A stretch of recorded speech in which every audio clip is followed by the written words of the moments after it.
Hello বন্ধুরা, কেমন আছেন সবাই? আশা করি সবাই খুব ভালো আছেন। তো দেখতে পাচ্ছ এটি হচ্ছে আমার বাবার শখের ক্ষেত। আর এটা বাঁ দিকটাতে ছিল বলতে লটে শাক ছিল আর কুমড়ো গাছ ছিল। আর ডান দিকটাতে আছে বলতে অনেক জায়গা জুড়ে আলু লাগানো আছে। আর এই যেখানে আছে পাট শাক লাগানো আছে। পাট শাকের সামনে যে শাকগুলো দেখতে পাচ্ছ সেগুলো হচ্ছে লটে শাক।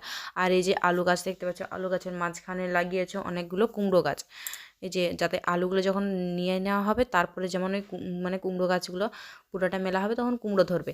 আর এই যে এখানে দেখতে পাচ্ছ অনেক লাগিয়েছে বলতে পেঁয়াজ লাগিয়েছে। পেঁয়াজের পরে দেখো আবার বাবা শাক লাগিয়েছে। বাবার সব থেকে বেশি প্রিয় শাকটাই। আর এই যে শাকটার ওই পাশে দেখো লঙ্কা গাছ লাগিয়েছে। আর এই যে এখানে যেটা আলু গাছগুলো দেখতে পাচ্ছ, আলু গাছের মানে সাইডে সাইডে দেখো ঢেঁড়স গাছ লাগিয়েছে। আর এই দিকটাতে লাগিয়েছে বলতে আলু বাড়ির পরে আছে ধনিয়া লাগিয়েছে। এই যে এখানে ধনিয়া গাছটার থেকে ফুলগুলো ঝরে পড়ে এই মানে ফল দেখা যাচ্ছিলো একটু একটু। আর এই যেটা হচ্ছে জেঠাবাবুদের ক্ষেত। জেঠাবাবু দেখো অনেক সবজি লাগিয়েছে। এখানে আলু ছিল, আলুর মাঝখানে দেখো কুমড়ো আছে। আর এই যে এখানে লঙ্কা গাছগুলো আছে, লঙ্কাগুলো পেকে গেছে তাই তুলে নিয়েছে। আর এই যেটা ছোটো কাকু এখানে কুঁদরি লাগিয়েছে। আর এটা হচ্ছে আমাদের পেঁয়াজ বাড়ি।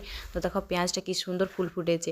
আর এই যে বললাম না বাবার বেশি প্রিয় শাক, তো দেখো এখানে পেঁয়াজ আর রসুন বাড়ির ভিতরেও শাক লাগিয়ে দিয়েছে। আর এইখানে ছোটো কাকু আর ছোটো কাকিমা বিকালে জল দিতে এসেছে সবজি ওদের। তো এইখানে কাকু জল এনে দিচ্ছিলো আর কাকিমা গাছে জল দিচ্ছিলো। এইখানে লাগিয়েছে বলতে আছে অনেক সবজিই আছে, যেমন কুমড়ো আছে, পুঁই আছে, ঢ্যাঁড়স আছে, ঝিঙ্গা আছে, এরকম আরও অনেক সবজিই আছে।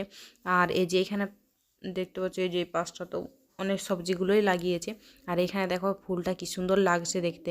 তো তো চলো তোমাদেরকে আরেকটা ভালো জায়গা আমি দেখাই, মানে সব থেকে আমার প্রিয় জায়গা যেখানে আগে আমি সকালবেলায় প্রতিদিন আসতাম। তো আমার ভয়েসটা হয়তো অন্যরকম লাগবে শুনতে, তার কারণ হচ্ছে আমি আগে ভিডিওতে ভয়েস দিতাম না, এই আমার প্রথম মানে ভয়েস দেওয়া শুরু করছি। আর এটা হচ্ছে আমাদের গুড়মহল, যেখানে আমার বাবা গুড় করে। আর এই গুড়মহলের ওই পাশে যেটা দেখা যাচ্ছে ওটা ছিল মুখটা, যেটা দিয়ে ধোঁয়াটা বেরায়। আর ওইটার বাঁ দিকে যেটা ফাঁকার মতো একটু দেখা যাচ্ছে ওইটা দিয়ে আগুন বেরায়। আর এটা দিয়ে জাল দেওয়া হয় উনুনের মুখটা এইটা। আর এই যে এখানে দেখতে পাচ্ছ আমাদের অনেকগুলো আম গাছ আছে। তো এই যে এখানে দেখতে পাচ্ছ এই জায়গাটাতে পালা রাখা হয়। আর এইখানে দেখতে পাচ্ছ আমাদের খেজুর গাছগুলো আছে, যে গাছগুলোতে আমার বাবাই করে গুড়। এই গাছটাতে বাবা সকালবেলায় ঘুম থেকে উঠে অত ভোরে মানে কাঁপতে কাঁপতে ঘর থেকে বেরায়। বেরানোর পরে এখানে আসার পরে ডেক দেয়, উনুন ধরায়, উনুন ধরানোর পরে গাছ থেকে পানা পাড়ে, সেই পানা আবার ডেগে ঢালে, দিয়ে সেই পানাকে আবার জাল দিয়ে গুড় ফোটানো হয়। আর যে ভাঁড়টা রাখা হয় সেই ভাঁড়টাকে ধুয়ে আগুনে পুড়িয়ে শুকনো করে আবার গাছে দেওয়া হয়।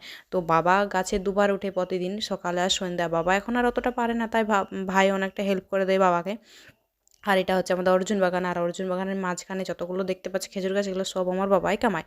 তো ভিডিওটা এই পর্যন্তই, বাই।